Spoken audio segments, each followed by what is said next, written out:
On the evening of January 15, 2012, in the town of Shengfang, Bazhou City, Hebei Province, there was a bustling open-air barbecue stall.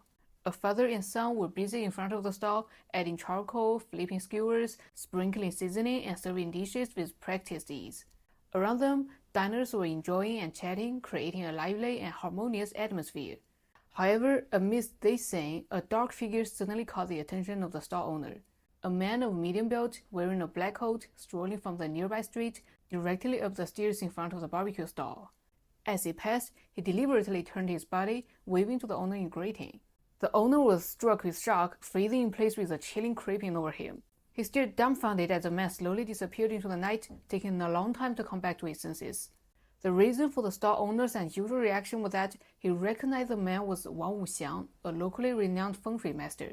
However, just 8 days prior, Wang had mysteriously disappeared, rumored to have been kidnapped and later found dead, tortured beyond recognition. So the question arises, was the kidnapped Wang Wuxiang truly alive, or did this feng shui master really come back from the dead? If you're also curious about this, let's delve further into the story, and don't forget to give me a like and subscribe. Every Saturday night, more strange and eerie stories from Asia will be shared here.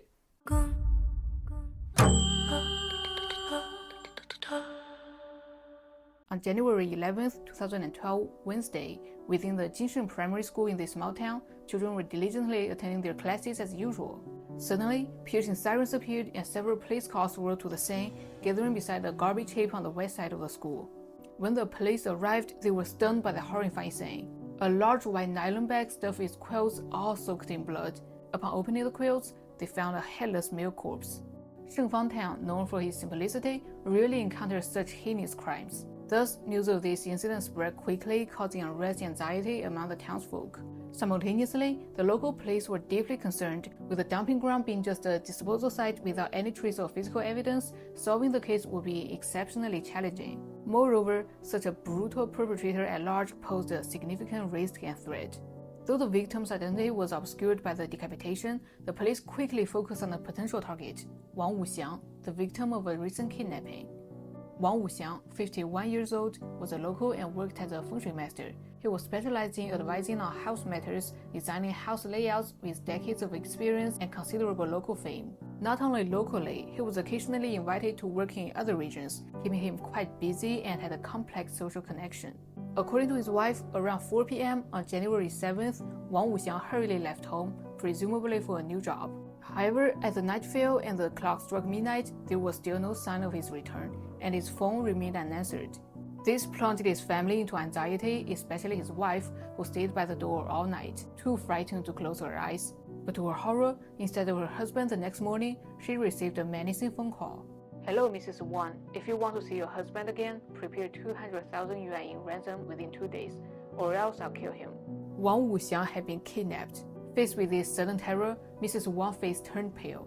She immediately expressed her willingness to cooperate as long as her husband remained safe. Unfortunately, Mrs. Wang, being alert, sought help from the police while preparing the ransom. Upon receiving her report, the local police worked through the night, combing through over 20 surveillance video around Wang Wuxiang's house. After thorough examination, they finally found a trace. The footage revealed that at around 4 p.m., Wang Wuxiang appeared alone in front of his house, holding a roughly 20 cm square object, presumably a compass. According to his wife, this is a necessary tool for checking the house. The police speculated that Wang Wuxiang was most likely abducted while working. Thus, the local police immediately formed a task force to investigate this kidnapping case. Unfortunately, the kidnappers used an unregistered phone card, leaving no useful clues. Also, the street surveillance footage only captured Wang Wuxiang walking alone, providing no information about his destination or contacts. Therefore, the police paid attention to the trade, attempting to see the kidnappers during the ransom exchange. However, several days passed but no phone call from the kidnappers. It was abnormal because usually kidnappers were all in a hurry to get the money. Then the experienced investigators harbored a grim suspicion. Wang Wuxiang had likely been killed. And subsequently, the discovery of the male corpse at Jinsheng Primary School followed. According to forensic analysis, the body's time of death was January 7th, exactly the night of Wang Wuxiang's disappearance. Various coincidences made it hard for the police not to link Wang Wuxiang to the deceased. Perhaps Wang Wuxiang had met a grisly fate, and the kidnappers, in their panic, abruptly halted the transaction. To quickly ascertain the truth, the police immediately invited Wang Wuxiang's daughter to identify. As she looked at the clothes, the young lady instantly burst into tears. Though unwilling to accept such a cruel reality, yet she had to admit that the clothes was indeed her father's. So at this point, the police had essentially confirmed that Wang Wuxiang had been murdered. However, during the wait for the DNA test results, something unexpected occurred. On January 12th, the kidnapper's delay call rang once again.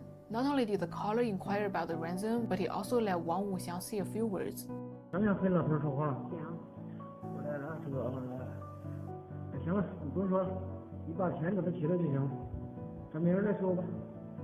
Although the entire conversation lasted only a few seconds, Mrs. Wang immediately recognized the voice was her husband's. This call caught the police off guard. The person presumed dead had appeared alive and well on the phone. Did the police make a mistake in their judgment? Then whose body was it? Though the situation grew increasingly bizarre, the second call from the kidnapper at least spurred the stagnant investigation forward. Because the police noticed while the background noise in the kidnapper's call was loud, Wang Wuxiang's voice was with faint echoes, as if it had been spliced together. Perhaps it was pre-recorded by the kidnapper to deceive the police. To err on the side of the caution, the police continued to assist Mrs. Wang in complying with the kidnapper's demands. Then, on January 14th, this procrastinating kidnapper finally got down to business. He made a third call, instructing,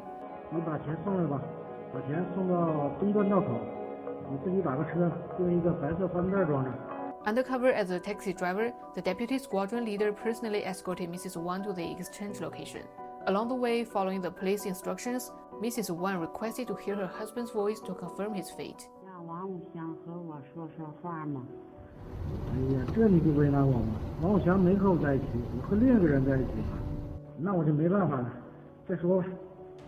However, to everyone's surprise, the kidnapper first made excuses about Wang Wuxiang not being present, then exploded in anger, abruptly canceling the exchange. His overly sensitive attitude gave everyone confusion. But this also indicated the kidnapper cannot let Wang to talk, which means Wang Wuxiang had already been killed. Unexpectedly, the very next night, on January 15th, the scene that opened the shocking story occurred. Wang Wuxiang, who had been kidnapped and suspected dead, mysteriously appeared on the street.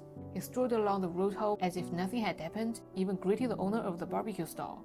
According to the stall owner, he was certain that the person was Wang Wuxiang. His son and the owner of a nail salon both gave the same answer. Because Wang Wuxiang would always greet the neighbors before going home every day, and that night was no exception. His demeanors and actions were no different from usual, leading everyone to firmly believe it was indeed him. However, unlike other nights, Wang didn't go upstairs after greeting them. Instead, he continued walking forward until disappeared into the night. If that was truly Wang Wuxiang, where did it go? 7 days after, on January 18th, the DNA test results were finally released. As the police had initially suspected, the headless male body was indeed Wang Wuxiang, and as estimated, his time of death was on the night of January 7th. By retracing the clues, the truth became clear and these seemingly bizarre twists were also explained. It turned out that the kidnapper brutally killed Wang Wuxiang on the night of his kidnapping. Then, to extort ransom, he used a pre-recorded audio to speak with Mrs. Wang. However, when this trick was exposed by the police, he resorted to a new tactic. In the dim light of night, he wore Wang Wuxiang's clothes and impersonated him, creating the illusion that Wang Wuxiang was still alive and demanding ransom again. It appeared that the kidnapper didn't randomly target people but had planned meticulously. He knew Wang was wealthy and had observed his actions and behaviors closely, allowing him to mimic Wang Wuxiang convincingly. Then the next question is, who is the killer? At the same time, Mrs. Wang also uncovered an abnormality at home. According to her, Wang had a deep-rooted habit. He would always write down the time, destination, and client's phone number on the whiteboard in the living room, because he was afraid of mistaking clients' information, and this habit had never changed for decades. However, on the day of the incident, January 7th, this section of board was blank. It's hard for a person to change his habit. Then the police speculated perhaps this was because Wang Wuxiang's destination that day was very close to home, and combined with the kidnapper's imitative behavior before, Wang must be very familiar with him. So he thought there was no need to record it. Quickly, the police launched a large-scale investigation around Wang Wuxiang's home, especially focusing on places suitable for hiding crimes, such as basements, abandoned warehouses, remote houses. Each location had to be thoroughly inspected. A few days later, when the police arrived at an old residential building, a neighbor mentioned that there was a long abandoned empty room at the deepest part of the basement, but several days before, strange noises would often be heard late at night, disturbing everyone's peace of mind. Upon hearing this, the police decisively requested to enter the basement to investigate. What they found was an empty room of about 10 square meters, covered in thick dust. Under the flashlight's beam, the police discovered numerous dark stains on the floor, some walls even splattered with blood. What's more, in the corner lay scattered saws and sharp tools, giving off an atmosphere of a crime scene. After examined by forensic analysis, all the bloodstains in this basement room belonged to Wang Wuxiang. Correspondingly, the prime suspect finally emerged, the owner of this basement room, Li Honglu. The good news is, to avoid alerting the kidnapper, the police had been investigating secretly, so Li Honglu was unaware that the police had made a breakthrough, and so he remained careless and still stayed at home. And thanks to this, the police quickly arrested him on January 28, 2012. After being captured, Li Honglu confessed to the crime of kidnapping and murder without hesitation. The reason of Li doing this was envy. Li was 42 years old at the time and had been engaged in gold future trading for many years. Recently, due to poor business decisions, he had lost a considerable amount of money. Actually, he had experienced this a lot of time before, but this time, for some reason, Li didn't bounce back as usual.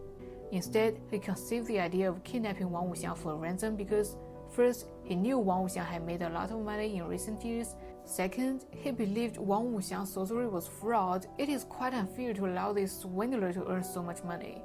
Therefore, at 4:30 p.m. on January 7th, Li Honglu called Wang Wuxiang, asking him to help with the feng shui consultation for his house. Since the two had a good relationship and lived nearby, Wang Wuxiang immediately set out with a compass. Initially, Li Honglu planned to act quickly at home, but considering the potential complications, he lured Wang Wuxiang into the basement. While Wang Wuxiang was focused on the compass, Li wielded a wooden mallet, knocking him unconscious and binding him. By 7 p.m., when Wang regained consciousness, Li forced him to record a plea for help and then mercilessly killed him with a butcher knife before dumping his body into the garbage heap.